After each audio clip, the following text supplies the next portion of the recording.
Welcome back, it's me Faheem from iOSLift.com, and today in this tutorial I'm gonna show you how you can remove your pimples using Adobe Photoshop.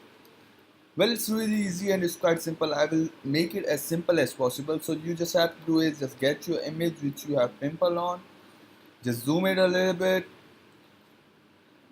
and go to your brush tool. So here's the brush tool. On Mac, hold the Alt key, and on Windows, hold the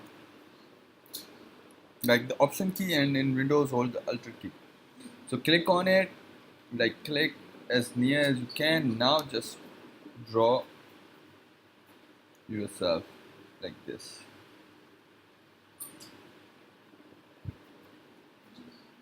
So as you can see, now the pimple is removed, but like there is some issue. So now you'll have to do is again hold the Alt key and grab a perfect color, zoom it a little bit, and just do this.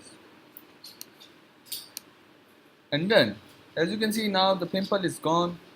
You can adjust it by yourself, like what color do you want, which color of the skin you want to remove the pimple. And yeah, that was it, guys. So this was like that simple. So thanks for watching, stay tuned for more. Also like this video, bye.